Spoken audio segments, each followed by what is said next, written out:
E novamente a gente vai falar de tarifas de Trump, ameaças que dessa vez podem não, se acontecerem vão prejudicar bastante o Brasil. Eu vou mostrar para vocês o quanto que o Trump está sedento por matérias-primas. A gente vai entender isso aqui agora, tá bom? Então já vou abrir a tela para vocês aqui sem enrolação.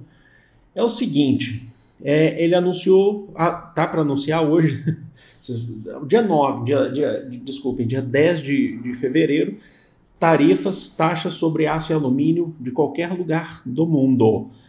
Vamos lá. Ele falou que ele vai anunciar. Então, se você já estiver vendo, de repente ele já anunciou, ou se estiver vendo, de repente ele já voltou atrás, porque ele sabe que ele pode voltar atrás também. Ele anunciou que vai estabelecer tarifas de 25% sobre importações de aço e alumínio do mundo inteiro, incluindo o Brasil. O Brasil é um dos países que mais exporta aí aço para os Estados Unidos. 25%, tá? O que se trata? O Brasil é o terceiro maior exportador de aço para os Estados Unidos. Ele fica atrás só ali do México e do Canadá. No primeiro mandato do Trump, ele estabeleceu essas tarifas de 25% sobre o aço e 10% sobre o alumínio. Só que ele revogou depois, tá? Ele voltou atrás, fez acordos. Então, assim, a expectativa é que isso aconteça também. Logicamente que isso é prejudicial ao Brasil, porque os Estados Unidos representam 48% das exportações do aço, né, do aço brasileiro. A gente sabe que, historicamente, a nossa indústria de base é uma indústria muito importante. Então, a gente está falando aqui da siderurgia, que é muito importante. Então, se a gente tiver 25% de taxas para poder exportar o produto para os Estados Unidos, isso pode prejudicar a economia. Lá no primeiro mandato de Trump já tinha prejudicado, a gente teve demissões em indústrias do aço e prejudicou sim, tá? Mesmo que tenha voltado atrás, que ele tenha feito uma renegociação. Logicamente que isso prejudicaria, mas também não dá para dizer que isso é algo... uma surpresa. Por quê?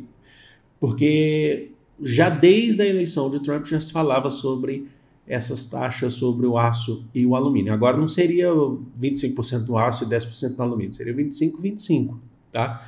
E são produtos que são importantes, inclusive, para a construção, fabricação de chapas para tecnologia nos Estados Unidos. É utilizado principalmente na indústria automobilística, certo? Ah, mas os Estados Unidos consegue ter esses produtos. Só que por que os Estados Unidos então importa aço e alumínio? Importa justamente para poder equilibrar a economia dos Estados Unidos, para equilibrar no sentido de preços, porque você tem o produto de importação e você tem o produto das próprias siderúrgicas dos Estados Unidos, das indústrias do aço dos Estados Unidos. O que vai acontecer daqui para frente, olhando do ponto de vista dos Estados Unidos, é que com isso ele vai depender mais ainda da sua própria indústria, e isso pode gerar, inclusive, um conflito interno nos Estados Unidos, da sua própria indústria, de aumento de preço da sua própria indústria, já que você não está tendo concorrente de fora, você não está tendo produto vindo de fora. Agora, no Brasil, logicamente, a gente não está aqui para ficar falando isso não é nada. Isso é sim, logicamente.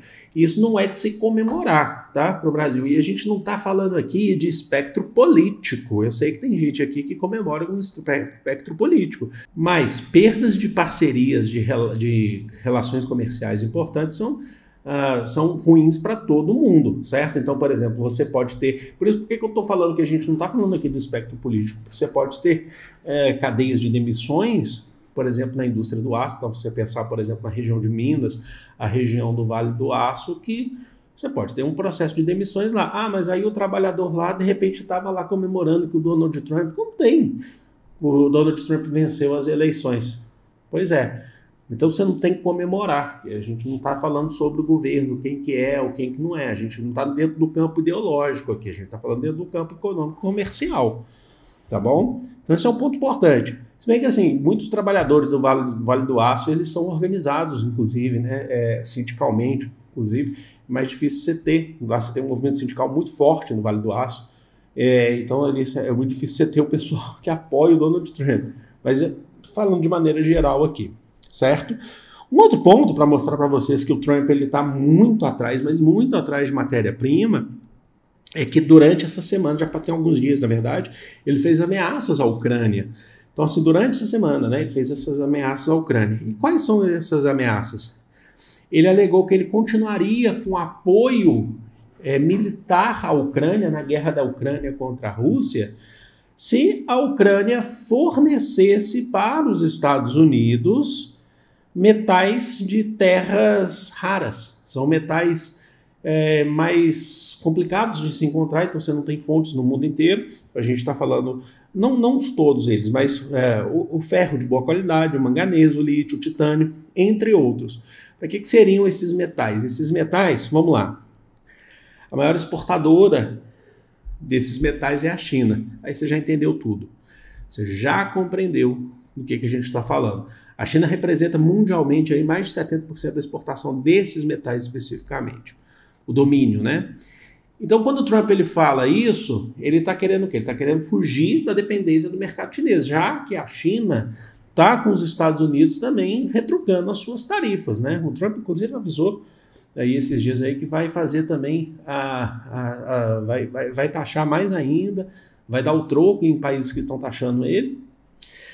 E aí ele vai lá na Ucrânia e fala assim, a gente vai continuar apoiando vocês aí nessa guerra se vocês liberarem esse solo para a gente poder explorar esses metais. Esses metais são utilizados para tecnologia, tá?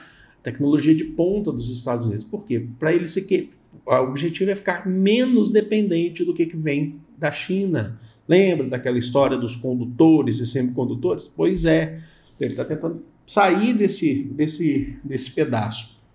Só que tem uma questão importante. Olha só, parte do território, ou metade desse território, onde se encontram esses metais, estão sob domínio russo. São territórios que foram ocupados pela Rússia no início dessa guerra, ao longo dessa guerra entre Rússia e Ucrânia. Ou seja, não é uma tarefa, não se trata de uma tarefa fácil. Inclusive, não é fácil para o próprio Donald Trump, nem quando ele fala sobre taxar aço e alumínio, tá? Ah, tudo bem, você vai tentar desenvolver a sua indústria, mais a indústria nacional, a indústria do país, porém você tem uma questão de preço importante para poder cobrir. Você tem questões aí que são muito, muito, muito importantes e também você tentar ser menos dependente dos outros, isso pode gerar conflitos internos comercialmente, aumento de preços comercialmente, tá? Esse é um ponto importante. Será que se sustenta? Porque, por exemplo, da primeira vez que a gente falou, no primeiro mandato teve que renegociar essas tarefas. E agora? Isso, de fato, não é positivo para ninguém. Os Estados Unidos ele declarou uma guerra contra o mundo em relação ao comércio. Definitivamente ele declarou uma guerra contra o mundo. Tem que ver se ele consegue se sustentar desse ponto de vista, tá bom? Então é isso, tá aí o vídeo para vocês. Eu já estou aqui. Vamos começar bem essa semana, vamos lá, sempre que tiver alguma notícia, eu trago esses vídeos, o pessoal fala assim, pô, professor, fica lendo aí notícias, mas não, eu tento trazer uma análise conjuntural para vocês, para a gente entender a atualidade. A gente está aqui com o compromisso de entender essa atualidade e eu acho, tem muita gente falando para mim aí que está ajudando, mas a gente também tem vídeos aqui que são vídeos mais duradouros, né? Por exemplo, esse vídeo que a gente fez recente que está indo muito bem, eu gostei bastante, que é sobre o que é a nova rota da seda chinesa, e aí eu falo do Brasil, do que o Brasil não entra, mas ele é um vídeo que entrou sobre a história da China também, né? Sobre o que a gente vai falar de história da China. Então, meu objetivo não é vir aqui passar a notícia, é fazer uma análise e tentar entender a conjuntura, por isso que a gente está falando sobre isso. Onde que isso pode impactar? Para onde que isso pode levar? Será que vai levar para um lado? Será que vai levar para o outro? Para a gente poder entender. Então é um trabalho de construção. Meu trabalho como professor é nesse sentido. Tá bom? Não estou aqui passando a notícia. Eu estou tentando fazer uma análise conjuntural da atualidade para a gente. A análise conjuntural já é da atualidade, é uma redundância aqui. Mas vou ficando por aqui. Deixa aqui nos seus comentários. Não deixe de se inscrever também, curtir esse vídeo que ajuda, tá, gente? Ajuda bastante. Amo vocês de coração. Um grande beijo. Fui!